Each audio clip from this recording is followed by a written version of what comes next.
Well, yeah, certainly. I mean, it was our fault. We made a mistake. The spotter said it was clear. I wasn't clear, and, I didn't want to tear my car up, tear his car up either. I respect everybody, and I demand respect. And, I apologized to the guy when he came over the car, explained to him what happened, and then he took it to another level when he started calling me an idiot and whatever else. And I don't appreciate that. I'm not going to take it. I told him how I felt. I called him out. He didn't show.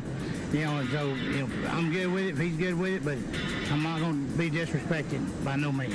Yeah, I guess I had a dinner date at Applebee's last night that I didn't find out about until it was too late. It's a shame. Love their riblets and boneless wings, but... All right, folks, welcome back to Meet Me at Applebee's, your number one unrefined motorsports podcast. It's Brien here again with Rob and Ashley after the biggest motorsports weekend of the entire year. How we all doing, folks? I think Truelove and I are both dead. What do you say? Yeah, I'm sleepy. Yeah. Well, you actually went to the 600 and did a bunch of traveling, so I suppose that's fair. I did. Yes. I tried to kill myself in my backyard on 99 bananas nips, and I did a pretty good job. So. Oh boy. But yeah. But yeah, well, after the whole Larson thing, you had a good reason to drown your sorrows, I suppose. Well, I didn't even realize the second half of it until the next morning, really. So. Well, we'll catch you up to speed on all you missed. Yeah, there, I didn't watch a suppose. fucking second of the Coke 600. It was on kind of in the background. So I had a big barbecue in my house for Sunday and had a TV set up and all that. But my Wi-Fi doesn't reach all the way out to the fire pit.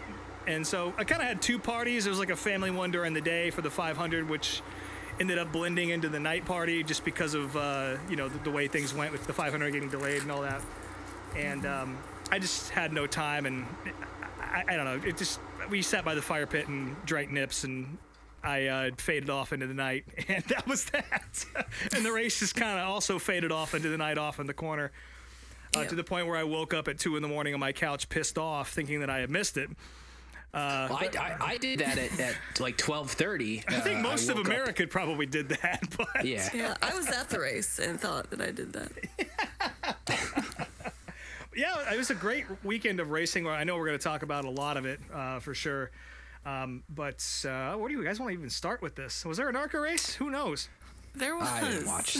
There was? There was. There was an ARCA race. I couldn't tell you what happened except that Tanner Gray won. Yay! Well, Tanner that's Gay. How about it? Yeah. Okay, Mikey. I did watch the truck and Xfinity races, and I thought the truck race was great. It was awesome. Even though I'm not a Corey Haim fan, it was interesting to see him have his issues and then just drive through the fucking field and then have another issue. Dude is a monster. Yeah. It was a fun race. I think it was definitely better than the Xfinity, which Xfinity was fine. I mean, Ashley missed Chase winning. She decided not to go, but I think that maybe set the tone for the weekend, huh? At least for you. Yeah. What do you say, Truelove?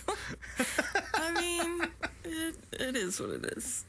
So do you regret not going now that the only full race of the weekend was the Xfinity race? No, I'm still glad I didn't go because it was so fucking hot that there's no way I would have survived camping in that heat in a tent and drinking. Yeah. There's just no way. I would have been just a miserable bag of shit. So yeah, every report I heard from the infield was that it was fucking hot. Yeah. Friend of the program, Andy Newsom, had a little kiddie pool going, and of course, like we talked about on the show previously, we have a pretty plausible theory that anytime Andy Newsom does a good deed for somebody at the racetrack, that means Denny Hamlin's going to win. So there was an active campaign to keep him from doing good deeds at the racetrack, and apparently it succeeded. And what happens when you keep that from happening is that the race gets shortened. So I don't know. Well, God works in mysterious ways, but yeah, the truck and Xfinity race are both really good. But yeah, I can understand why you didn't want to sweat down there in the infield with everybody and die, because apparently it was pretty rough. So yeah.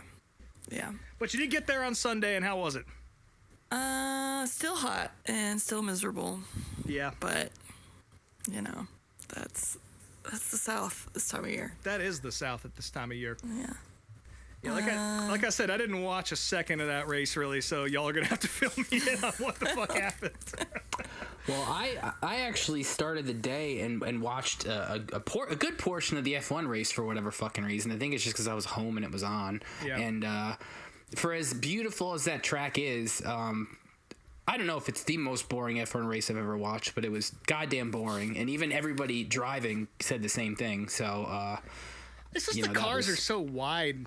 Yeah, that's what everybody was saying. Like, you just can't, and it's noticeable on the television. Like when you watch older races, you see how small and sort of svelte the cars. Well, they're like go-karts with V10s on them, pretty much, and wings. And now they're just these huge fucking barges, So yeah, it's a shame because I love that race too. I also had it on when I was setting the backyard up for the barbecue, And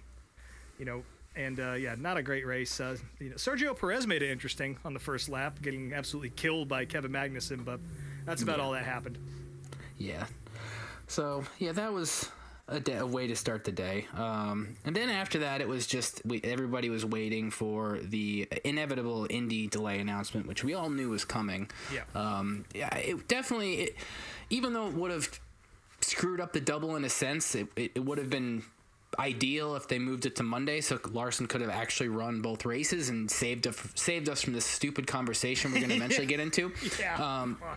But at the same time, it was good for everybody that was in attendance that they got the race in, and it was good to see Larson stay there and run it, and it was an amazing race. I watched the whole thing, and it was great. Like I just even though I'm not the biggest IndyCar fan in the world, and I don't, this might have been these days.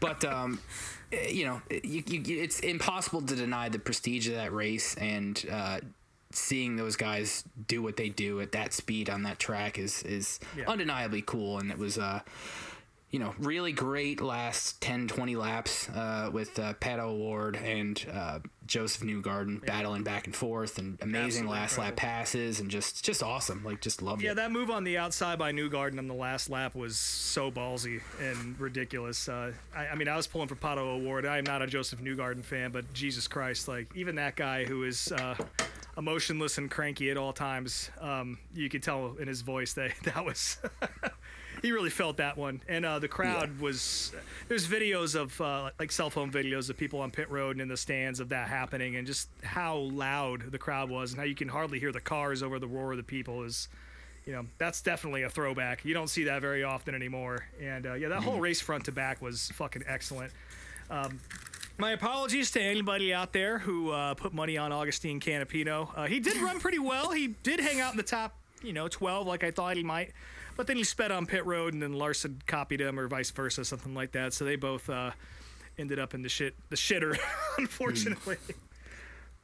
But yeah, what a great fucking race that was. Yeah, I think I managed to win on every single race I bet on this weekend, which was good. I had granted I bet 20 different 10-cent winners, so I'm always going to get somebody, but this was the first weekend I think every single race, including I think I put a couple bucks on Newgarden to win, and that cashed in for me, so that was cool. You got 15 cents off it? So. I think I got like $4 off Newgarden winning, nice. So that was cool. Yeah, but well deserved. That guy's a fucking monster at Indianapolis, and I don't think anyone's surprised to see that happen. But yeah, just the entire race from start to finish was exciting, and they run single file too, and it's all about the slingshot and the draft and all that. And we're kind of used to that single file racing not being so cool to watch, but at IndyCar at Indianapolis, it makes perfect sense. And yeah, the whole race was great. And then shout out to the NBC team as well for doing such a phenomenal job on the broadcast. That's how you fucking do it, folks.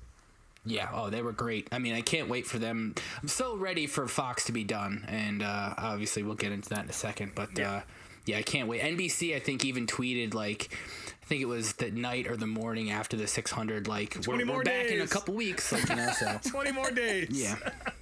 I don't know if that was meant to have any stank on it, but it certainly felt that way. I hope it did, because, I mean, fuck them at this point. Yeah, seriously.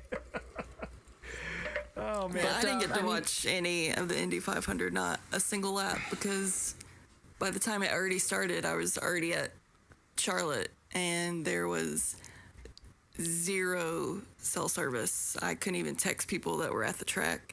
Normally, they put the Indy 500 on the big screen at Charlotte, but since pre-race shit had already started, they didn't they didn't ever show anything. So they were ending, like the 500 was ending right about the time that the 600 was starting. So I mean, yeah, that would have kind of interfered with all that shit, huh? Yeah. But any other pre-race stories you have to tell us from your day? Let me find my notes since I don't remember. No, so I was supposed to camp those days with my buddy Josh and Andy Newsom, which I didn't. And I wasn't sure if I was even going to find them because Josh was so hungover in the infield and cell service was terrible. But as me and my boyfriend Andy were walking into the fan zone from the parking lot, I just happened from afar to see a shirtless tattooed dude that I kind of recognized as one of Andy Newsom's friends, and he was wearing a giant foam hat that was shaped like a race car. And then that's when I spotted Andy Newsom directly next to him, also wearing a giant foam hat shaped like a race car. The plate of I beans. had to see I had to see him for like 2 seconds while he was shouting about God knows what, and then he disappeared off into he got swallowed up by the crowd, and I never saw him again. So So it was well attended, I assume. It looked packed. yeah, it was sold out. Absolutely packed. Yeah. Didn't really wander around the fan zone because it was so fucking hot, and that black asphalt was just like hell on earth. So went inside to catch the pre-race concert, which was Matchbox 20. So hell yeah. That's cool. 11-year-old me was fucking pumped. Yeah. A little insight on how old we all are, because every single one of us is like, oh, hell yeah, Matchbox 20. Yeah, I mean, it's better than like Great White or whatever other bullshit they tend to have. Or Was Tim Duggar there? Of course he was. He was. He played in the fan zone at 1 p.m., but I didn't get there till afterwards. So I missed him play his 37th you'll race get in a row. Yeah, you'll get an another chance. opportunity at every other race you go to this year. So Yeah, so watch Matchbox 20. That was great.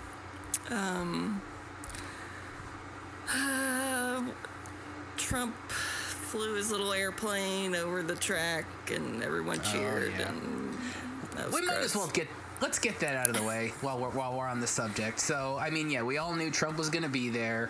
I don't think anybody was surprised to see Trump do his photo ops with Childress and Pop's little disappointment. But the Richard Petty thing was very disappointing. Is it though? I mean, he's a Republican. Yeah, I know, but I mean, people want to talk about the whole Bubba thing a few years ago, and Trump, said his bullshit about Bubba then, and nobody remembers that, of course. But I don't know. I mean, it is what it is. Like, it definitely made me feel better about disrespecting Richard a couple weeks ago. So, Well, I will say that regardless of what you think of him, it is pretty crazy to have somebody that famous actually show up in a NASCAR race and hang out, regardless of your feelings on him. It'd be nice to see Joe Biden show up in a NASCAR race once in a while, though it might make traffic even worse. So, but I feel like I don't know. Security would have to be double. So the one thing that I want to bring up about this, there's that photo that got posted on Instagram by Ray Evernham of the King and Donald Trump up in the suites. And whatever, it's a photo of them. It's not a great photo, but he just kind of snapped it in the moment. And there is a paper plate, or it's not a paper plate. It's like a chinette sitting there on the sort of railing in the suite. And it just has this Kroger-ass sub roll, which I don't know if it's cut in half or not, but it's just a plain-ass roll sitting there. And my question is, what the fuck is that? Who does that belong to? It looks so dry and stale. There's not an ounce of anything on it. Yeah, and I don't. This is an semi track. So. Yeah, exactly. Like, who's making themselves like a hoagie when they're up there? So my theory is, either someone needs to go to the doctor and or a dietitian and get that sorted out, or that's one of a sighting of one of Richard Petty's famous mayonnaise and pepper sandwiches that made it into that photo. So 3 very famous things in one photo taken by Ray Evernham. I didn't see a drop of mayo coming out of that thing or a speck of pepper. Yeah, it looks like it's cut. And if anyone has any theories on why the fuck that thing is sitting there, I'd love to hear them. I think it's that bland, plain, dry piece of bread is probably the only thing Trump's palate can tolerate. Well, he's a cheeseburger guy. And Diet Coke. He's a fast food guy. He only eats fast food. I don't think he would be just maybe taking a roll down. The meat out of it first. He sucked the meat out of it. Slurp that up. There's also like a little hand. Now that I'm looking at it, there's like a handprint, kind of that mashed down the top. Oh gosh. So yeah, I don't know what's going on here, but we'll post this on Instagram and you guys can take a good look at it. Yeah. But hey, that's what I took out of the whole thing. Well, I haven't watched the race on TV, so I'm curious if they gave him any attention on the broadcast. I don't recall. I don't recall because I was still watching Indy. Like I literally didn't switch over Indy until like stage 1. Over. Yeah. Yeah. So I have no clue. I'm sure they did. It's Fox, so I mean. Yeah. I did notice that on social media, NASCAR didn't give him any attention, nor did the NASCAR on Fox social media give him any attention. It was all Charlotte Motor Speedway. Yeah. Which is not a surprise.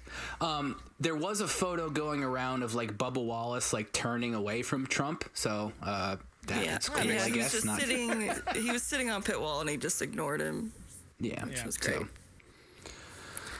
So that was cool. Well, that's enough Trump talk. So what else? Well, I haven't even started my Trump talk, so... Oh, well, fuck. Yeah, you I think you might actually have a picture with him. Well, what are you, Moonhead?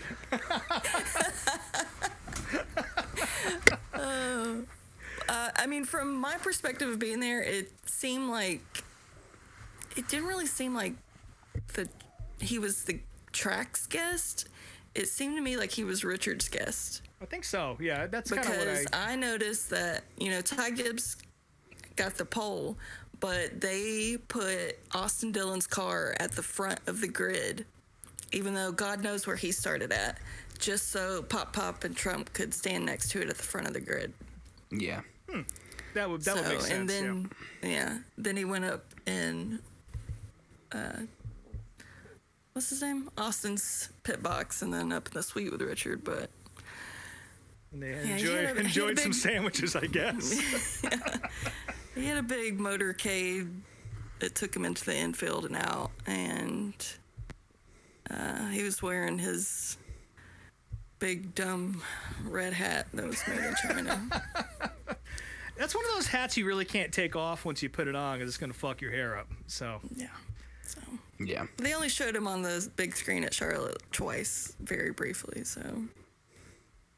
Yeah, speaking of RCR, we forgot to talk about this. Austin Hill throwing a temper tantrum. Did you guys catch that in the Xfinity race? Mm-hmm. Yep. And getting a $25,000 fine for that, which apparently you can wreck somebody under caution. It's $25,000, but if you do it on track, there is no charge for that. So have at it, boys. Don't hook somebody, I guess. Yeah, my favorite part of that whole exchange is while Cole Custer's like mid-wreck from Austin, he's just giving him a thumbs up out the window. Yeah, that was awesome. Yeah, that was good. So, did you have any good track food while you were there? Did you get one of the sweet hoagies, or did you settle for the cheese fries again? So we ate before we went to the track, but we should have ate way sooner. I don't know what we were doing, but we waited to eat until the rain delay and like at the end of the rain delay. So we're going like food spot to food spot, and every single one was like, nope, sorry, we only have nachos and cheese left, which is like the shitty... Only got sub rolls left. So it took us forever to find like hot chicken tenders at Bojangles. So it was really like just scraps of whatever we could find that was left over That's a at bummer. that point. So, Well, how's the race though? From your perspective, was the track fucking dry? That's my question. It's really what I'm getting down to. I never went back and looked out at the track.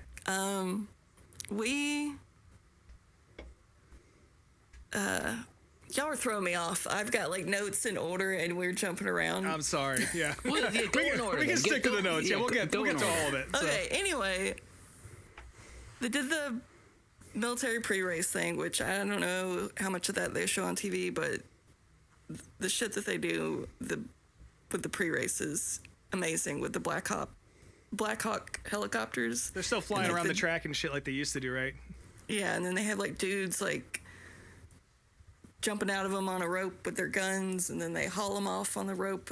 It's wild, and it's like right there on the front stretch. But my favorite part of the pre-race was they have active military members come out, and they have a different one introduce every single driver. That's cool. So some of them did great, and some of them you could tell were very nervous. But they had this girl come out and do Joey Logano, and immediately the crowd starts booing. And he jumps on the microphone. He's like, "Don't boo her." And everyone kind of stops.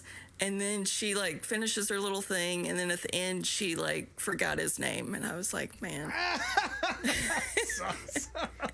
And then the best part after that was the girl that introduced Josh Berry. When she got to his name, or maybe it was a dude, I don't know, whoever it was, when they got to his name, they said, and, you know, driver of the number 4, blah, blah, blah, Jerry Berry. God. Which is a far superior name. Yeah, so for the rest of my life, he will be Jerry Berry. But, yeah, so we were sitting next to, like, 15 dudes that were all there together, wearing matching T-shirts that they made that had the picture of Ricky Stenhouse punching Kyle Busch on the front. Fuck yeah, they did. Yeah. I mean, the race was great. The 600 always, since the Next Gen, puts on a great race. I noticed, like, all day, I don't know if they showed this in the broadcast, but the entire race, Kyle Busch and Stenhouse were around each other all day. Nice. Just I back don't and remember forth. that. Yeah, because I remember I was watching them battle pretty hard at one point, and that's when Blaney hit the wall right behind him. So. Oh, Blaney wreck. Yeah. Damn. And then Byron had that crazy pass in the grass. I can't remember who that he was passed, cool. Like, but, even though I'm not a Byron fan, and granted, it was not like the Earnhardt pass in the grass. He barely got in the grass, but it was still fucking getting in the grass at 100. At least he actually passed cars when Earnhardt didn't pass any cars. Yeah. That is also true. Yeah. That's a fact. Early in the race, Allgaier almost wrecked a few times. I don't know if they showed that in the broadcast either, but he was racing really hard, and I was like, what the fuck? You need to chill out. I was like, what if he wrecks? Like, what if he wrecks and Larson doesn't have a car to come back to? Yeah. Yeah. So I'm glad he eventually chilled out. Well, I guess he doesn't get points at all, so, but yeah. Yeah. But like halfway through the race, or, you know, whatever race we got, we moved down to different seats to meet up with Kyle Armstrong. Yeah. So that was fun. He showed off his Zen and Zone collection that he got from the Fuck yeah. Hell yeah. band Zone.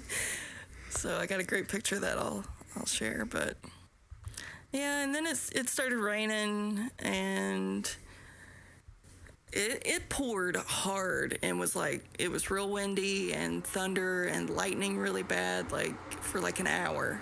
And so a sold out crowd had to move into the concourse, and it was packed in there. Yeah, that sucks. Yeah, that was the worst.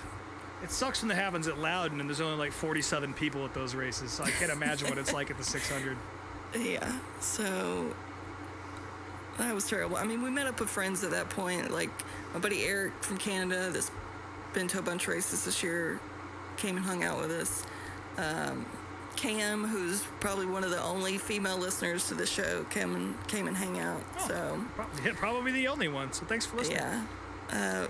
Buddy Kyle from Ohio hung out, who is also friends with Brien. And I saw him down there. Jay, who has been on the show a few times, hung out. So, I mean, we killed some time, but God, it sucked because we stood there like an hour through the rain, and then however long it took them to dry it, like 2 hours, because they kept promising us, like, oh, we're going to go till 2, like, hold tight, don't go anywhere. They actually said that at the racetrack. Yeah, they were like, don't leave. We're going to get this in. So, of course, no one's leaving. We're going to wait it out because we paid all that money to see the longest race of the year. Yeah. Yeah. And then we got our Bojangles because we were like, okay, we better eat real quick before we go back to the seats. Let's get ready to go back in there. Yep. We were getting fueled up. And literally as we're about to go back to our seats, everyone that had already went back to the grandstands comes rushing out all at once. We're like, what the fuck? We're like, is it raining again? Like, no, they called it. So I was fucking pissed. I'm still pissed. Yeah. What was the? I'm sure. I mean, obviously you weren't the only one. What was the vibe? Were people fucking freaking out? Yeah, everyone was just pissed because we had all stood around waiting for so long because they had promised us that they were going to get it in because there was no more rain coming in behind that. Like, yeah, rain wasn't going to be an issue anymore. So no one was pleased. And especially me, who has had to, that was my third Christopher Bell win I've had to suffer through. So that man only has 8 career wins, and I've suffered through almost half of them. So yeah, please. I've seen a few myself. I'm over it. Enough. Oh, what a bummer. Yeah.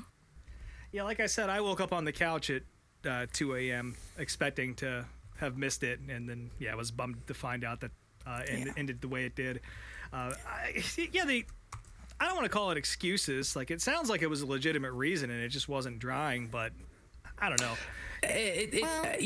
There was that, and then also people think it was Fox that pulled the plug too. So, I mean, Ashley, you were there. What do you think? I don't know. I mean, kind of doesn't matter, I guess. Joey was sleepy. It is what it is now. But, I mean, on Hamlin's podcast, he said that they had already called drivers back to their cars, and they were getting ready to, load up and go when they turned the dryers off, and we're like, just kidding. Ugh. And he said 12:15, he looked out, and the truck was dry, so... Yeah, just incredibly frustrating, for sure. Yeah. Yeah, I don't really know how to feel about that one, again, weepers happen, shit like that happens, but you got to be better about not dragging the fans along the way they did. Yeah, and again, like, to go back to Indianapolis for a second, the way they discuss their rain plan, like, you know exactly what the fuck is going to happen. And there's press conferences like every couple of hours. There's a serious update, and they let you know in due time what's going to happen. And they were calling people out of the stands before it even really started raining. Like, they were trying to make sure everybody was prepared. Yeah, and it's just I've never actually seen that at a NASCAR event in my life. I've seen them run cars in the rain before and wreck, but I've never seen them actually, be proactive about it. And more often than not, I've had to run into the racetrack when they decide they're going to get shit going. So yeah, I really, no matter. I don't know what they could have done. I don't want to hold too much ill will towards them. Again, I was at home and I didn't watch the race, so I have very. You were sleeping peacefully on your couch yes, while I was standing there drinking hot beer in the rain for a couple hours. A plea from the fans, like, please do better if this is, especially at your marquee events like that. And any event, especially a crown jewel. Like, I want to see 600 laps, at least 500 laps. Yeah. Especially with a Monday following it, like... Hold on. Not 500 laps, 500 miles. 500 miles, sorry. You're not the first person to make that mistake, but yeah. Mima is sleeping. Yeah. Sit out in the rain for hours, still drying off. Yeah. I get it. I'll watch 500 laps, too. That's fine. Yeah. Just That'd be a long ass race. What is that, 1,000 miles? No, It'd be 900 miles. 900 miles. Yeah. as long as I have something to eat besides nachos and my beers have some ice, then Yeah. I'll sit there. But I don't know. It's just a bummer. Yeah. So let me ask you this. I know you've gone to the Coke 600 before, right? This wasn't your first time. And actually, have you gone, This is Brad? my third time. Yeah. Yeah, I went once, and that was a whole ordeal. I don't know, Yeah. Well, my question is, does this make you want to go back? Like, are you going to hold this against NASCAR? Sour taste in my mouth because it's 2 years in a row. Like last year ended up getting rained out and moved to Monday, which was fine because we still got a full race in. Right. But I don't know, just not getting a full race. And like the next day, Monday, we were still in Charlotte and it was a beautiful day all day. yeah. So I don't know. Yeah, what a bummer. I think Especially. I'm just being salty and grumpy about it because I was there. So. Well, that's totally fair. So Yeah. I don't think anyone would hold that against you. And I think there's probably about 100,000 other people that feel the same way. So. Yeah. It's tough. I mean, I think we've all had our fair share of weather issues at races. So, I mean, it's not like none of us have experienced this, but a little bit different, I guess, with your case, having to wait a couple hours and then getting it delayed or, canceled. So, Especially when it's done raining. Christopher Bell even said in an interview he did, it's the first time he's ever won a rain delay race when it wasn't raining. So. yeah. Yeah. So I guess with the actual race talk out of the way, we might as well talk about the waiver in the room discussion. Which To wave or not to wave?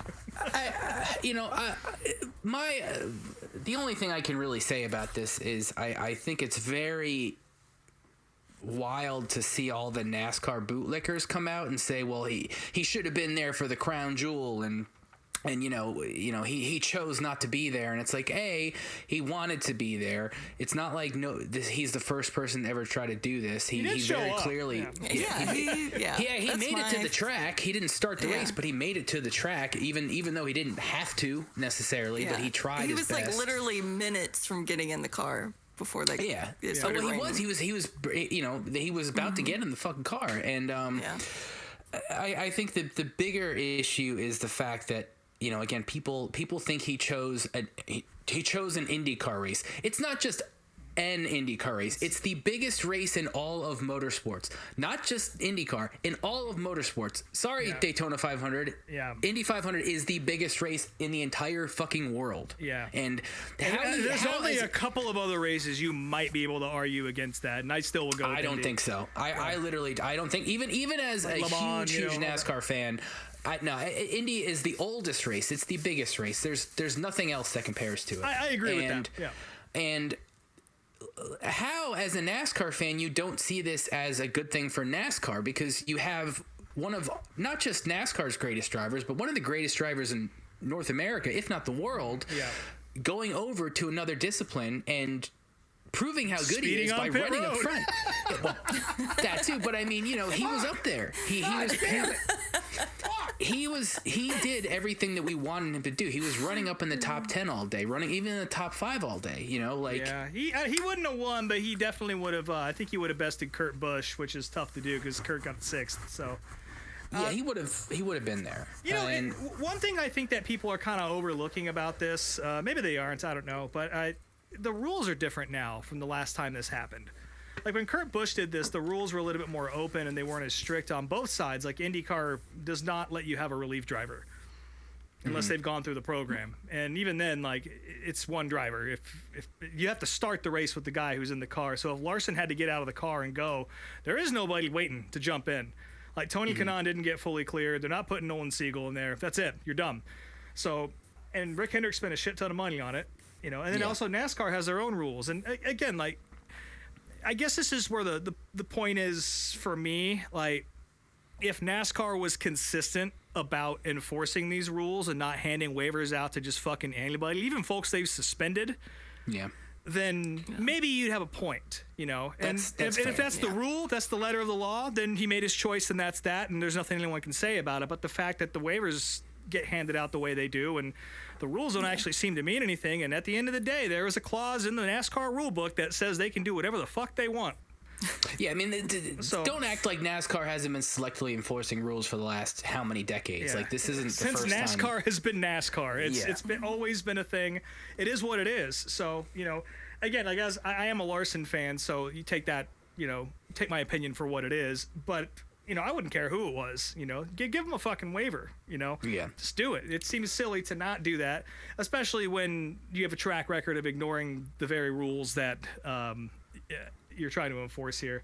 But it would be in line with NASCAR going out there and promoting the Ricky Stenhouse thing and then taking $75,000 from him. I wouldn't be surprised at all if they showed him and said, actually, fuck you, this is where we're putting our foot down. So he's currently not listed in the playoff standings. Of course, that's just because the waiver hasn't been issued yet.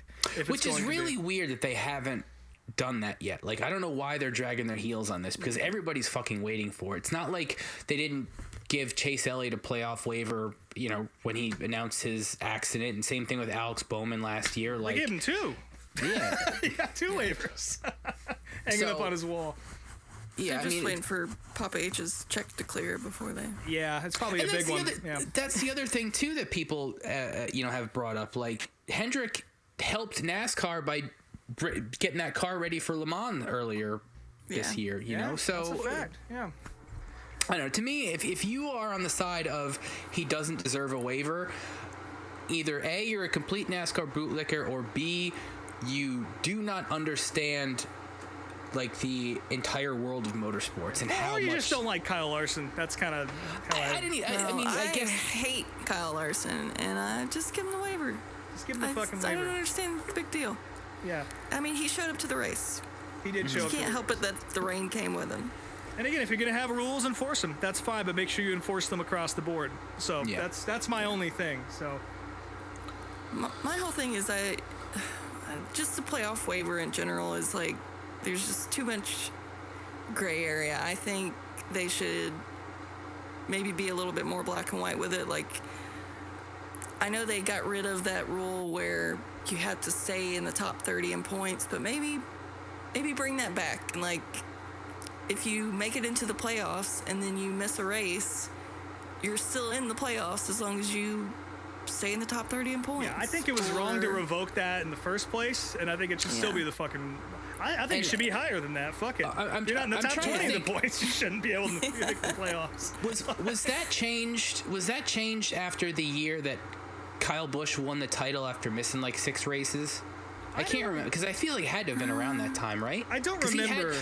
That was the thing. He missed all those races, but he had to basically win his way to get even high enough in the points to make it to the playoffs, and he did it, so... Yeah. That was an incredible run. You can't take the championship away from him. I also thought that was bullshit, too. You can't miss a third of a season and get a championship. Like, this isn't baseball, and you can't even do that in baseball where they have playoffs. So, I don't know. I think...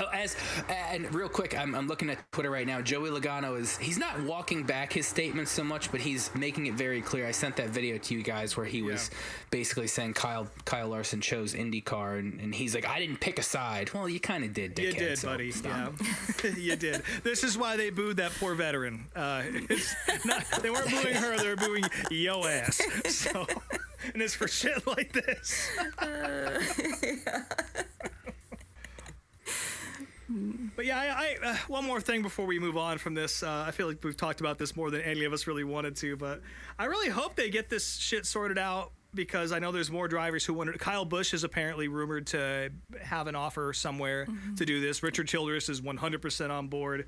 Apparently there's another driver who might attempt the double. It sounds like they might be coming Blaney had brought it up. Blaney has. Recently. I feel like the other guy is probably coming from IndyCar to NASCAR, so like a Scott McLaughlin or something like that. Yeah, that's what they were talking about, doing them both doing a double where Blaney goes to Indy and Scott comes. Holy fuck, that would be 600. so cool. Yeah. And that Scotty would be Mac cool. would. I'd love to see him do that. I think I love him in IndyCar. He does a great job. He's going to be a champion at some point, but if he made the jump to NASCAR, I would not be disappointed in the slightest. To see him go up against SVG on our turf, that'd be fucking awesome. But yeah, I don't know. Hopefully they get that sorted out because it is a really special thing. The rules do make it more difficult to accomplish now, as we're seeing. But yeah, that sort of partnership and that sort of heritage, it just shows how tough these motherfuckers are. And there's no bad press that comes from this, except for what's being made out of this situation now. So just stop it. Just fucking stop it. Give them the waiver. I have enjoyed the memes and whatnot discussing all the 1,100 merch that Larson sold, and now it's technically I want 500. I want the 500 shirt if they make one with the same shit. An Allgaier Cup diecast. Yeah. Also, shout out to Justin Allgaier for doing an okay job in that car. I'm sure that was pretty. Yeah, I think he finished 13th. Yeah. Not bad for not really ever driving one of these cars. But the rain kept coming for Kyle Larson because he did the tire test at Iowa and it rained there too. So, he's just a wet guy. Somebody get Kyle Larson a fucking towel. Someone take him to a country that's suffering a drought right now. Seriously. Speaking of which, I of course I'm looking at Instagram right now, and it must be listening to us talking because a pop quote popped up in my feed. We've talked a little bit about it, the right opportunities, the right team, the right situation, we would do it, and I'm sure Kyle would do it. It's Kyle's call to make that decision. I'd support it for sure. So there you go. Richard Childress, dog. Yeah, even though he's a Trump guy, he's still a racer. So dog. He is definitely Trump a fucking racer. Came to the race to watch Austin Dillon finish 27th. Yeah, that was very happy about that at the very least. He was running like dog shit all day. I didn't even see him in the top 20, so good for that. Good for him. More of the same. But speaking of Iowa, they have repaved the turns. Just all the turns. They put I a thought it was fucking just asphalt. on one side of the track. It's on both sides. They repaved the bottom lane, so a lot of people are concerned that's going to ruin the race, and everyone's just going to stick to the bottom lane now, whereas Iowa's kind of been a multi-groove track. Hopefully that's not the case, but I don't know.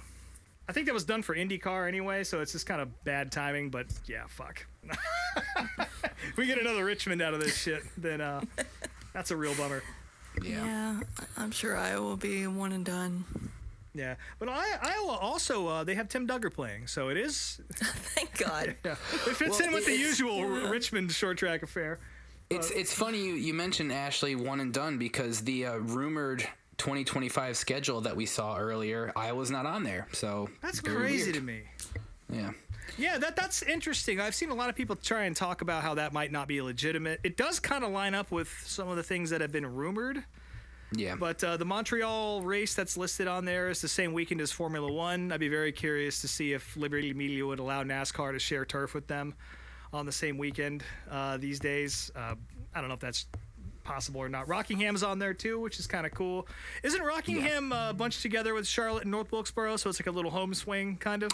Well, that's the rumor that I heard, but on this schedule, not so much. Like they're kind of all broken up, which doesn't make sense to me. I feel like the home stretch deal, keeping all the teams at home for a few weeks and letting them have that breather, I think that would make sense. But we'll see what happens when the actual schedule gets released, whenever that happens. Yeah. The other Especially all the like fun fan fest stuff that they do at the shops during that time. Right. Yeah. The other big thing on the this fake schedule that got released is that Bowman Gray is taking over as the Clash. Which I don't think anybody would be shocked if that actually gets announced. I mean, I feel like that's happening. We're just waiting for it. I hope it happens. I think it's a great idea. I would go freeze my ass off to go watch Cup Cars at Bowman Gray. I don't know about you guys. Maybe. Yeah, maybe. Yeah. But let's get on to the other big topic, which everybody knows. Stewart Haas Racing finally announced they're shutting down, and I don't think anybody was necessarily surprised by this. People, I think, maybe had some hopes that they would just sell a couple charters and keep a couple teams going. But at the same time, I think when you go back and look at Tony Stewart's track record in NASCAR and even his other projects the last handful of years, I mean, yeah, you talk about he's drag racing now. He sold SRX. He sold All-Star Circuit of Champions. He's dropped all these other things. You talk about his issues with NASCAR. I know there was rumored he was trying to get Dodge back in NASCAR, and that fell through, and the whole issues with Ford. I mean, there's so many reasons why this team shutting down, I guess, makes sense, but I mean, it's still a big blow to NASCAR in general. You know, you look at the history they've had and the drivers they've had and all the wins they've had, and you know, it's a bummer. People are losing their jobs, but at the same time, it definitely sounds like, you know, the charters are already getting picked up. Front Row already announced they picked up one of them.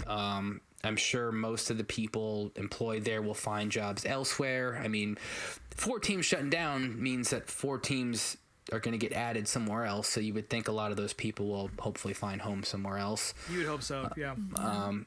But yeah, what do you guys have to say about this? I mean, it's not a shock, I guess. Like, this has been rumored for a long time. And I mean, when was the last time Tony Stewart or Gene Haas was at the racetrack? Kevin Harvick even was on his podcast talking about, you know, how he was pretty blunt about the way that team was running at the end, and how shocking it is to have gone within, you know, less than a year of his retirement to being, you know, completely shutting down. So I don't know. I don't think anyone's really surprised. I kind of thought they would stick around. I had heard rumors that the Xfinity team would stick around, which doesn't make a whole lot of sense. To me, that's the bigger ripple in this. Like, they can sell charters and do all that shit in the Cup Series, and a lot of these folks will find homes. But the fact that another Ford Xfinity team is going away, one of the only ones, in fact. Who's that leave? Was it Tommy Joe Martins and no, I think Tommy Joe Chevy.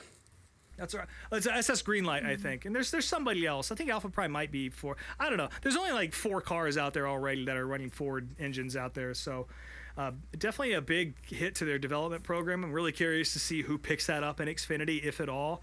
You know, Ford seems to have a habit of bobbling some of the talent they have come through there a little bit, and we'll see how they handle it going forward.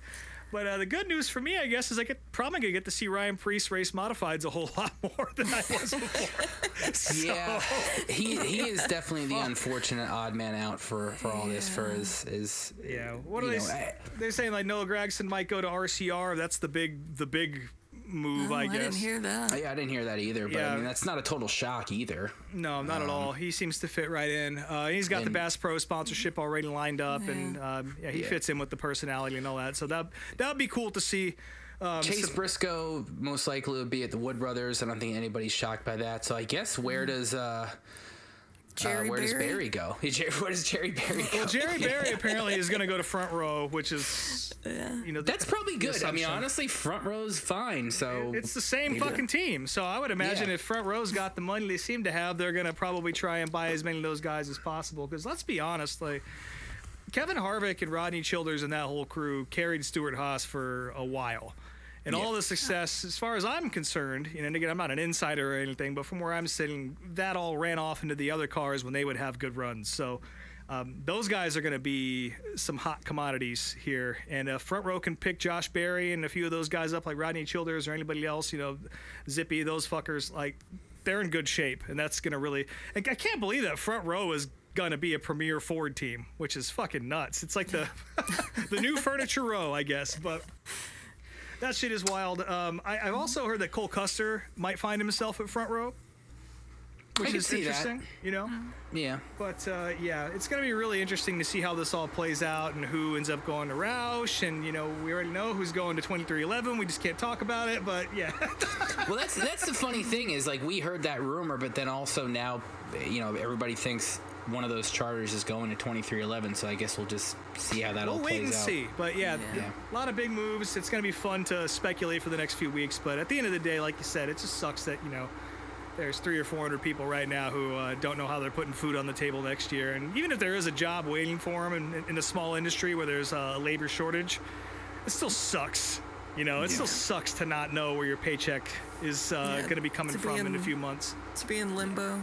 Yeah, and especially to have it happen mid-season like that. So, and again, a lot of those folks are really talented. They're all talented. Fuck it, they'll find a place to go. But yeah, it just sucks. Yeah. All right. Well, past that, what else do we have? I guess we're on the Darf of the Week already. Well, not already. We've already been talking for an hour. So. Well, the Darf of the Week comes from Charlotte as well. Oftentimes it's been coming from the dirt track world, or it leads into the septic tank, but this one is firmly placed in NASCAR territory for once. Comes from a guy, Dreamy Zach Racing, who generally, like, I don't know who this guy is on Twitter. I guess a lot of people do know who he is. Did I say that right? I have no fucking clue. I'm still hungover. Close enough. Do you know who he is? Anyway, like, he doesn't seem like a total idiot all the time. Like, I kind of looked at his Twitter history, and some of the stuff he says is all right, and I agree with him. Every once in a while he's got a take I don't agree with. I mean, he's all right. Well, this is certainly one of them. He fired off at 11:57 p.m. After the 600. I'm so confused why we're mad at NASCAR right now. Do we really want to see Larson make laps at 1 a.m.? And the answer is yes. Yeah, absolutely. Yes. I want to see yes. Anyone make laps. Field make laps at 1 a.m. Not just Larson. I'd like to see the other fucking how many cars were left. Anyone wreck? Yeah. Blaney wrecked. Only a couple. Blaney and Stenhouse took out Gregson. That's right. Yep. The answer is, like, it doesn't matter what time. We all want to see race cars on track whenever it has to happen. So yeah, listen. I was at the fucking jet dryer Montoya incident. I was at that track till 1 or 2 in the morning. I was at Darlington when Eric Jones won at 2 in the morning. Like, I will fucking be there. If I'm at a track, I will stay until the cars are off the track. There's that other really funny tweet out there too about how, you know, they're canceling the race for dampness, but they literally repaved the track so Dave Blaney couldn't win at Daytona. Which is true. That is true. So that's my dart for the week. Breathe into a paper bag for a few minutes and. I will. Here's a redemption though. It's a Red Bull. I'm looking at his feed, and there's a photo of Larry Mack just like staring out in the distance, and his quote is, "Why is he serving so much cunt here?" So that's a good one from me.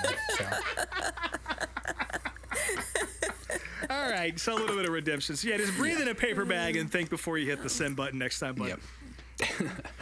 But on to the short track septic tank, and I have a little bit of stuff to talk about. I went to you saw the World of Outlaws. Yes, there were a bunch of different Outlaws races in my neck of the woods the last week or so, and I finally went to the one on Monday at Fremont, which is my first time going to Fremont. It was a good race. It was only like an hour from my house, so it's a pretty easy drive. And I got there. I got there right after Hot Laps ended. I wasn't really rushing to get there for those, but I saw the whole show. Track itself, I mean, it's another fairgrounds track.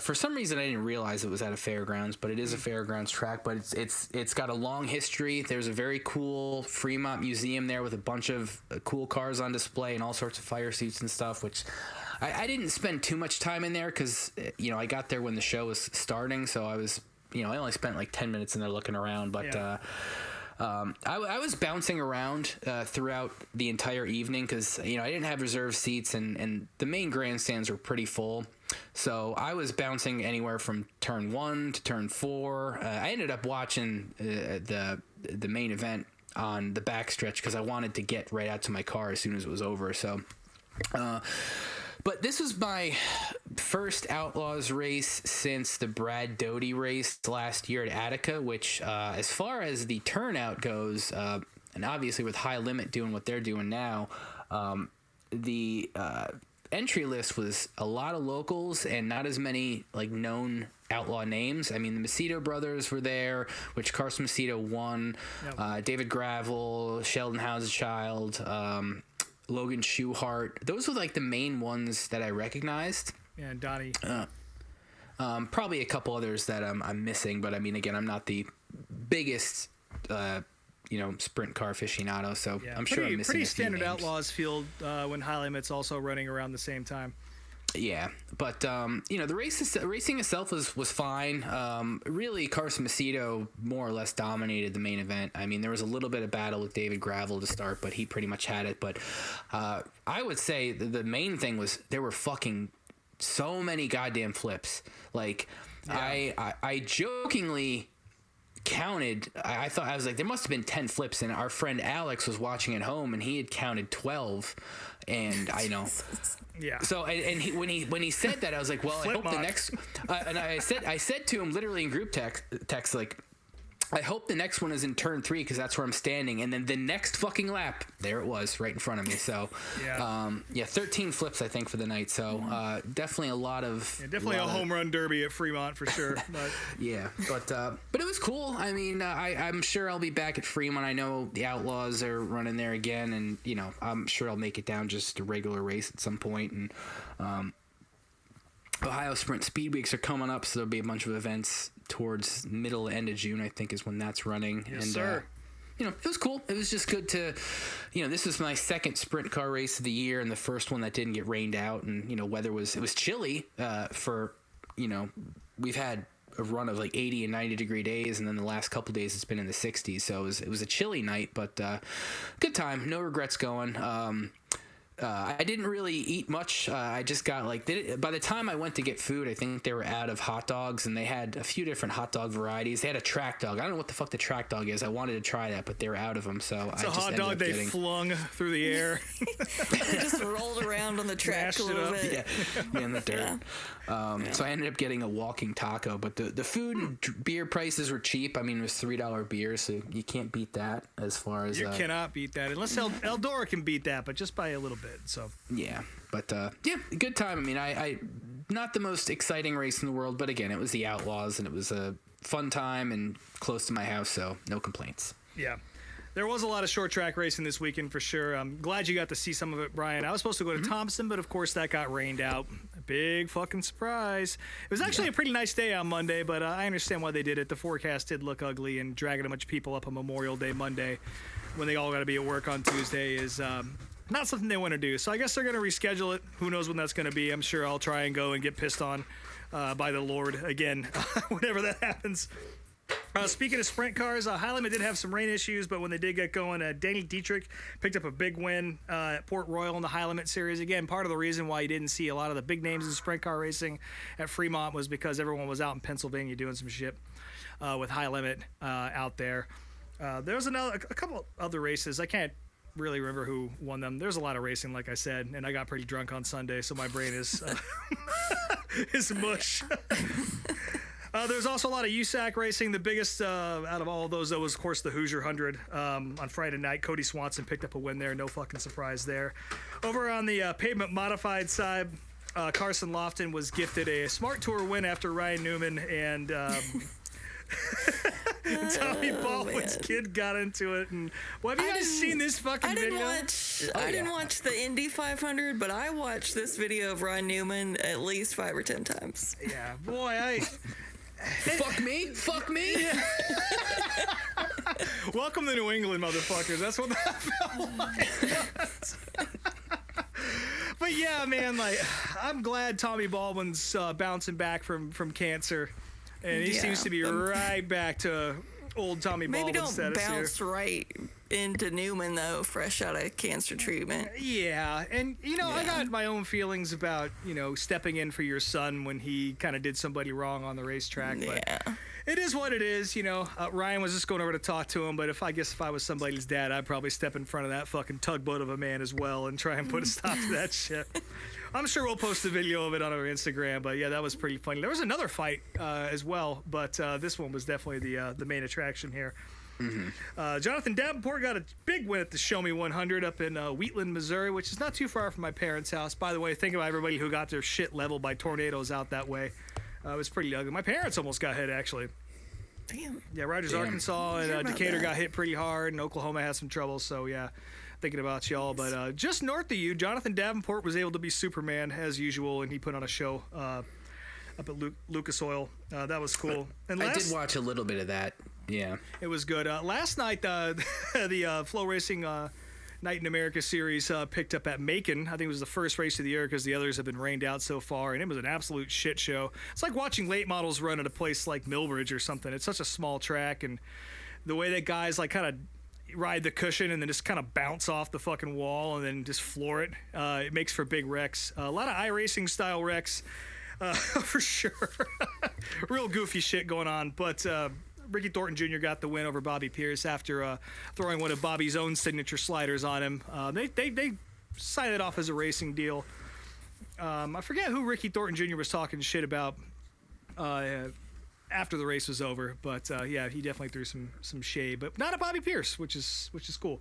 So yeah, nice weekend of racing, and there's plenty more of it coming up this weekend. I am very fortunate to have the opportunity to go to at least 3 different tracks this weekend. I'm definitely going to Stafford on Friday night, so if anyone's hanging out in Connecticut and want to see some SK Modifieds, come and say what's up to me. I'll be at Stafford. Saturday night, I'm going to go watch the NASCAR mods at Seekonk. That's going to be a fun show. It always is.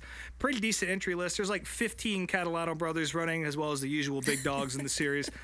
So that'll be fun. And on Sunday, I'm kind of torn between going to the NHRA up in Epping, which is always fun to do. We don't talk about drag racing a whole lot on this show, but it's something in person.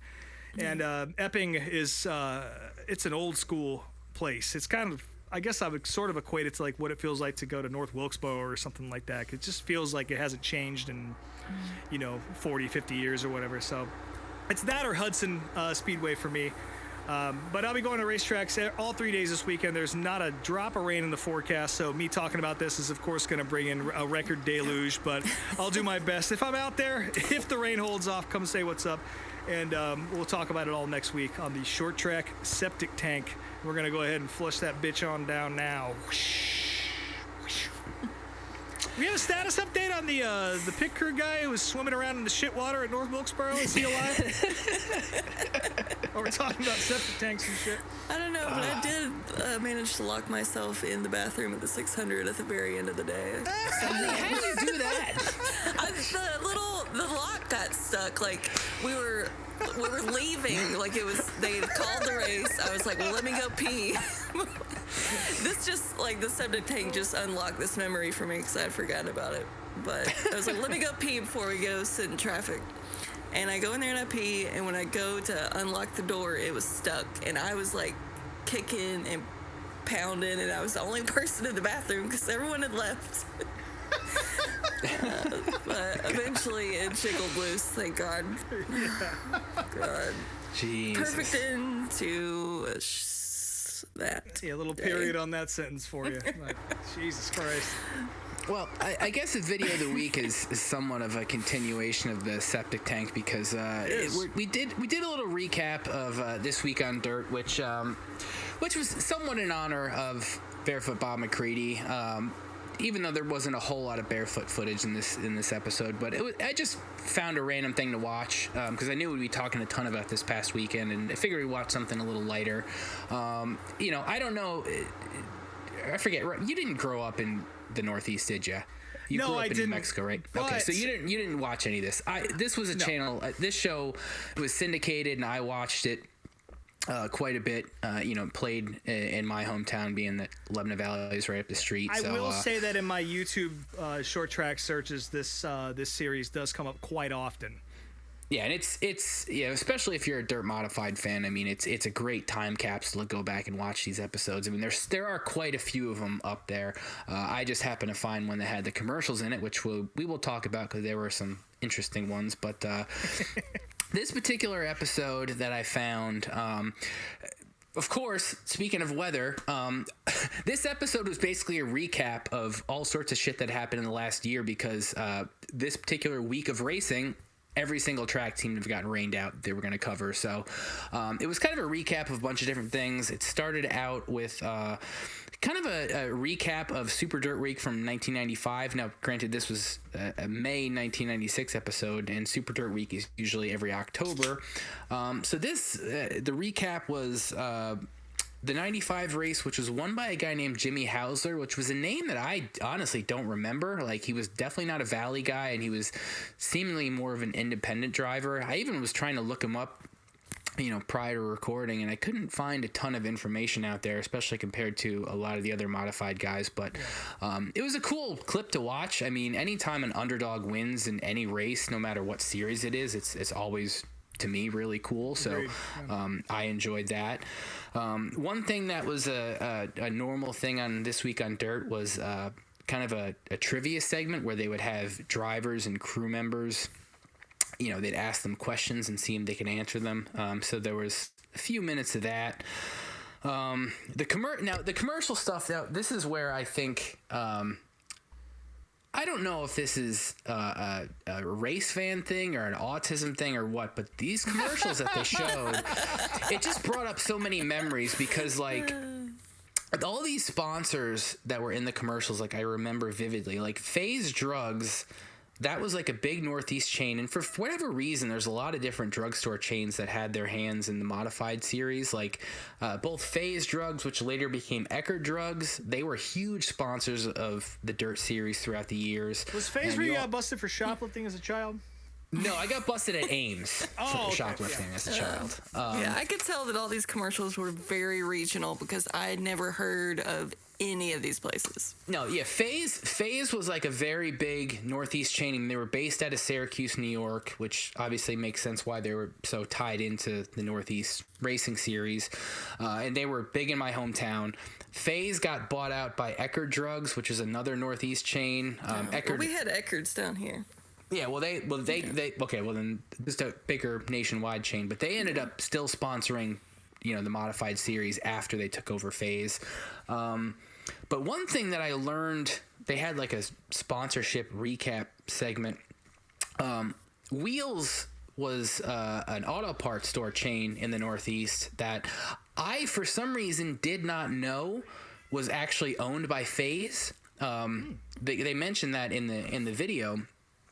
I mean, Wheels, you know, I have a Wheels hat. If you go back and watch anything prior to 1996, Wheels has huge involvement in the modified series.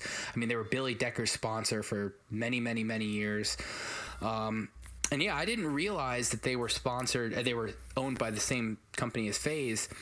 I just remember going back, like, when Wheels was bought out by Western Auto, that's when Western Auto Parts America became a thing. That's when Darrell Waltrip's car switched from just Western Auto to Parts America, because there was one specific store in the same plaza as the Ames that I got caught shoplifting in that was originally Wheels. So that ties that in together. Yeah. There it is, yeah. Let's see, go back to my notes. Yeah, the sponsor report. There's a cool little World of Outlaws, New York Swing clip there that I guess in 96 there was a big battle between the Kinzer brothers. I actually never went to any Outlaws races at Lebanon Valley. Really? You know, they've gone. Yeah, I just, for whatever reason, we never went. Like, I don't know why, but I never got to check any of them out. And they haven't been to the Valley in a few years. I know, you know, it's one of those tracks that it's not like a guaranteed stop on their schedule, and it's been a few years since they've been there. But cool little clip of that. Then there's a flashback. This is the main Bob McCready clip. They flash back to the 1992 Sunoco 200 at Rolling Wheels, which Rolling Wheels is another central New York track, which unfortunately isn't around anymore. The track actually still exists. It's still there. It hasn't been raised or anything, but they closed down years ago. Another track I never got to go to because it was way in the middle of nowhere, but I love the name. Like, Rolling Wheels as a racetrack is a cool fucking name. Anytime I've seen any old merch from the track, like, the logo is really cool. So for whatever reason, I that track just sticks out in my mind. But basically, that commercial that they did in this video, the Rolling Wheels Racer commercial, yes. That was definitely my favorite commercial of the whole video. Yeah, that was pretty goofy. But yeah, this was Barefoot Bob versus Jack Johnson. They were battling for the track championship, and this is one of those situations where Bob had to win the race no matter what to get the title. And he did that, but unfortunately, Jack Johnson was able to finish fourth, which allowed him to keep the championship.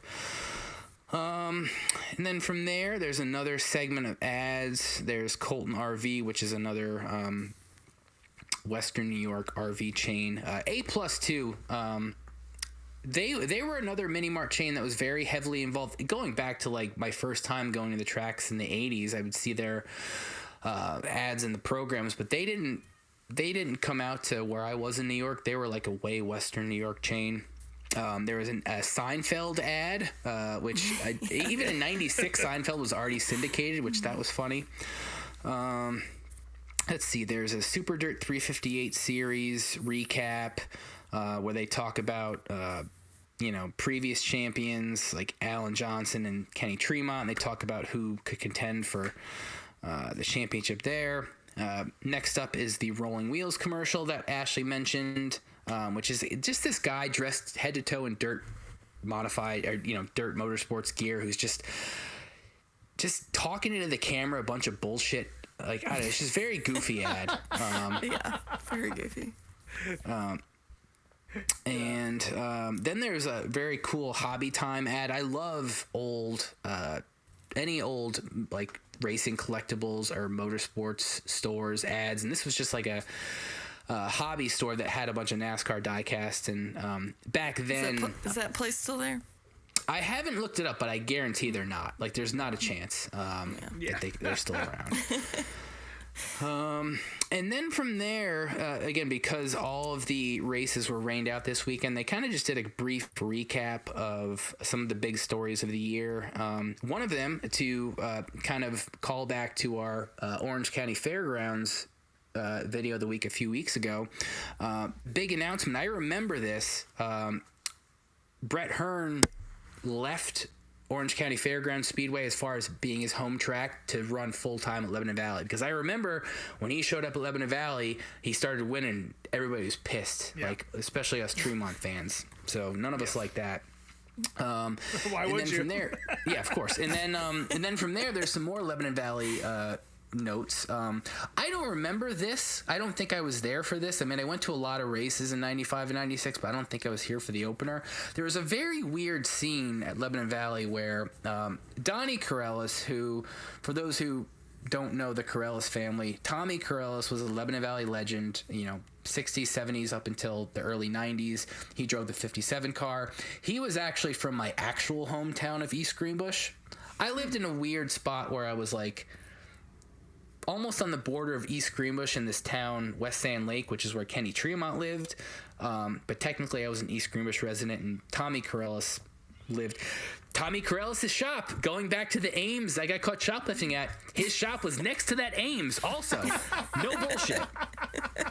So his son at this point had started driving the 57 car, and there was a really weird incident where he and Billy Decker were battling for the lead, and a caution came out, and Donnie Corellis got penalized one position for racing too hard, and he decided not to give it the position. Billy Decker's crew told him that Donnie Corellis was getting disqualified, which wasn't true. Donnie Corellis stayed on the track, and Billy Decker refused to pass him, so both of them thought they won, and then the fucking, the track just decided to both give them the winner's checks. Doesn't make any fucking sense at all. Like, I am so confused by this. I would love to go back and talk to somebody who was there that day or around at that time and, like, what the hell actually happened, because such a weird clip to see.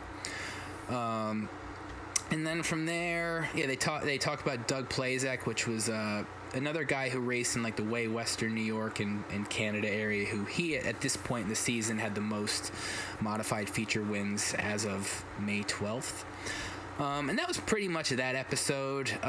There's a couple minutes of another episode that started, and from there, you only get a few minutes. You get a clip from a track called Merrittville Speedway, which was just over the border in Ontario, and really the story there was, they'd had a month of rain and had all their races rained out, and then they finally got to run their second race of the season, and that got rained out, and tornadoes almost took out the track.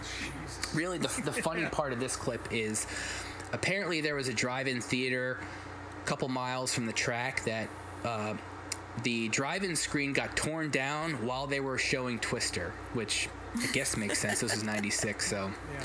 Great movie, yeah. Very, yeah, go ahead. Yeah, very ominous footage of the clouds off in the distance here.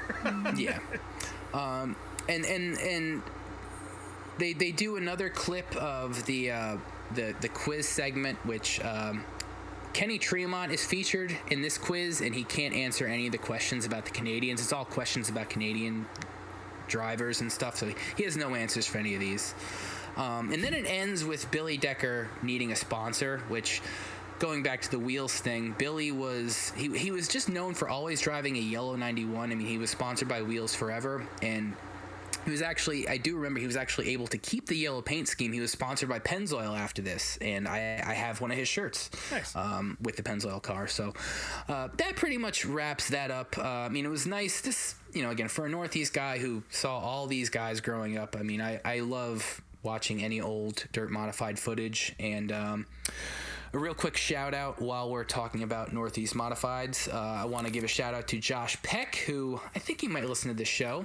Josh is the son of Tom Peck and another racing clothing reseller like myself. And he and I have become friendly over the last couple of years, and he hooked me up with a Kenny Tremont shirt that he said he found the day of the Darlington Cup race, and he knew that I was at the track and wouldn't see it, so he grabbed it for me and sold it to me at what he paid for it. So just Very a shout cool. out to him. Nice. That's super Good nice. dude. Yeah.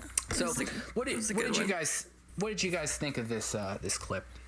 I mean, I love this show. Like I said, I come across this pretty often when searching for, obscure racing content. The tornado ship was pretty wild. It looked more like Oklahoma than New York. I don't think you guys get tornadoes very often up north. I mean, definitely never had them where I was. I mean, this is, Merrittville was technically Ontario, but still way, way more or less as far west New York as you could get, that whole area. But yeah, there's not a ton of, dirt modified footage out there, but this show is a good place to get started if you're trying to dig in, I would say. Mm-hmm. And also, I really wish, especially since we're all obsessed with throwback shit and, 80s and 90s aesthetic, I wish that Flo or somebody would do a show like this one. Like a recap show with all the graphics and everything. Just really do it up. I know it's a lot of money, but, just do it, please. I would watch the shit out of it. So, I really enjoyed the background music. yeah, that was also good. It's very 90s. Mm-hmm. I mean, like I said, you could tell it was very regional, and as someone that didn't grow up watching dirt modified racing, this was all kind of new to me, except for shit that we've watched on this show. Mm-hmm. But it was definitely it seemed to go very quick. You could tell it was just quick little recaps. I think I would have enjoyed it more if it was a little bit more in depth. Some of those people that they asked trivia questions to looked like such fucking characters that I wanted to hear them talk more. Yeah. Interviews with those people more, but... For sure. Also, a quick shout out to that fucking S10 ad at the end where they're all racing around that little fucking bull ring in somebody's field. That was killer. I've never seen that ad before. So. That was one of those very weird, surrealist 90s ads that you can't get away with now, but it was cool for sure. I would go to that racetrack if it was real. I'll say that. But yeah, very, very cool find. Like I said, there's a lot of it out there of this show, and I really I miss this type of show being a thing in general, because it used to be everywhere. There was always some sort of public access, or at the very least an AM radio show that covered motorsports. And a lot of them still hang on, but as time moves on and we move into a digital age, or we're in the digital age, this sort of thing just doesn't exist anymore, and I think it's a damn shame. I mean, shit, we just lost our weekly NASCAR recap show. Yeah, seriously. That's NASCAR, so. Yeah. But yeah, so on to next week's video of the week. So, with all the Tony Stewart news the past week or so, You're not going to choose that video, are you? I picked two videos, and I have a feeling you know what one of them is going to be. But the first one we're going to watch is, we've talked about Tony Stewart's massive palatial estate on the market as for sale. It's on Zillow, folks. Yeah. I found a 20-minute home tour of Tony's estate while he was still living there. So we're going to watch that. All right, I'm into that. Cool. Yeah. And then here we go. The second one, which now, granted, Watkins Glen is months away, so thank God. I don't want to save this Oh no! Okay. Well, yeah, maybe this isn't the video you guys are thinking of. Apparently. I thought it was the other one, but this is this is a little more easy to watch. For those who don't remember, Tony Stewart won. I forget exactly which year it was, 2007, 8, something like that. But Tony Stewart won a race at Watkins Glen and didn't get to film a victory lane interview because he had shit his pants in the car. And we're going to watch a little recap of that. So those are the two videos for the week next week. Tony Stewart home tour and Tony Stewart shits his pants. not even the most extreme Tony Stewart content. Not even close. Extreme. There's a wormhole you can go to. There's a Tubi movie about it, for fuck's sake. But yeah. That's good. Thank God. I'm breathing a sigh of relief right now. So yeah, that's the videos of the week. So awesome. Looking forward to this. So again, we've already said, Rob, you're doing a bunch of racing shit this weekend. I don't think I am necessarily. I mean, that could change, but probably not. What about you, Truelove? Are you doing anything? I'm taking this weekend off. You had enough? Yeah, makes sense. Makes sense. Yeah, maybe the next weekend. Yeah, still wringing out your boots from all the humidity down there in Charlotte. Yeah, it was so humid. I'm still dripping from it.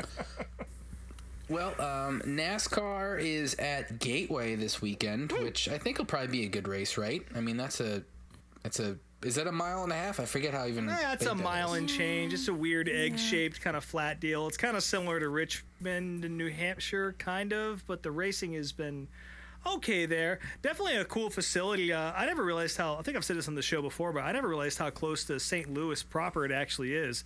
It's just right outside the city. It's definitely a place I'd like to go check out. It's a cool racetrack, and they do it up big there. They do the festival thing there, and they book people other than Tim Duggar to play. No offense to Tim, but I don't know who's playing this year, but they bring in some big acts there, and they really blow it out, make a big show out of it. And I know that cool. Silver Crown has raced there previously. I'll be honest, I don't know if they're going to be there this weekend, but it's happened in the past. I think maybe it was IndyCar weekend they'll show up, but yeah, it's Gateway fucking rules, and that's on my short list. But I do look forward to watching it from home or from the stands at Hudson this weekend or wherever I end up in New Hampshire. So I did see that 3 out of the 4 Stuart Haas cars are driving exact matching Overstock paint schemes this weekend. So maybe, I guess, Overstock's just keeping that company afloat. You can buy Stuart Haas on Overstock. Yeah. What an appropriate fucking sponsor for this week. But yeah, that'll be fun for the spotters. But yeah, Gateway's always pretty fun. This last weekend was terrible too, even as a fan at the 600, when every fucking car is either it's red, white, and blue with stripes and stars, and Bass Pro Shop on the hood. Yeah. Yeah, I can imagine that being tough. Yeah, it was annoying. I guess Xfinity's at Portland this weekend. Yeah. So what is it? Trucks out there at Gateway then? Yeah, Trucks and Cup at Gateway, and then the Xfinity Series is out on the out in the West Coast. By the way, this week, neither of you are going to listen to this because it's just Brett Griffin and Chris Rice talking for 2 hours. But nope, not a chance. I couldn't even sit through the clips that they put on Instagram today, and usually I can sit through those. But yeah, I was going to say it was a pretty interesting episode of that show to hear them talk about inter-team politics and the business side of things. So. Again, I know those are polarizing people, and I don't think any of us are necessarily fans of either of them, but still, I enjoyed listening to that. So every once in a while, Brett will have some stuff to talk about where it's like, okay, I can listen to this. Yeah, this was a good the two DVC. of them together. Yeah. That said, it was still a pretty good episode of Door Bumper Clear. So if you haven't listened to it because of who's on it, I would recommend maybe giving it a shot because it's all right. So. I'd rather just listen to Hamlin's podcast if I have to suffer. Jesus.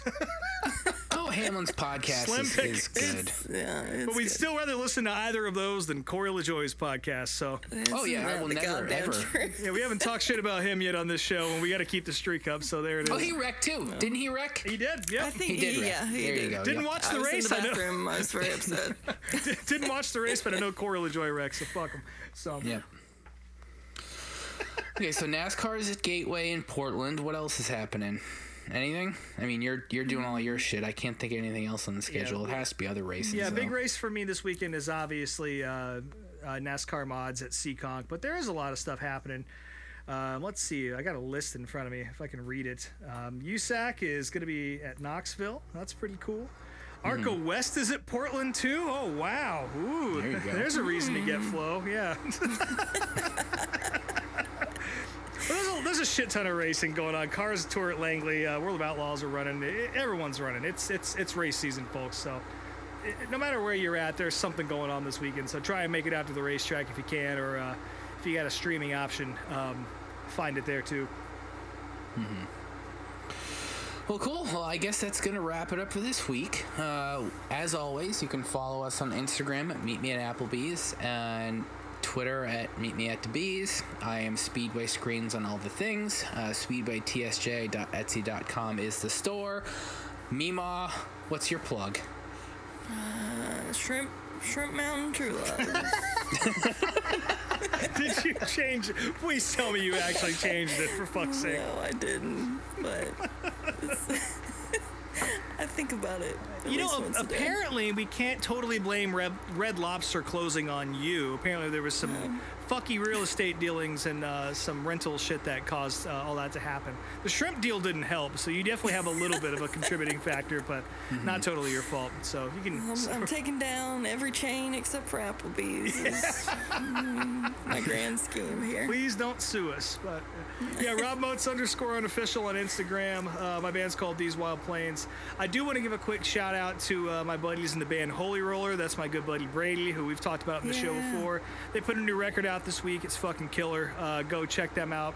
Holy Roller RVA, I think, on Instagram, or if you just Google their band name. The record's called Good Religion. It's fucking awesome. I highly, highly recommend it. And yeah, you won't be disappointed if you check it out. So there you go. Well, the check is here, folks. So thank you for joining us once again, and we'll talk to y'all next week.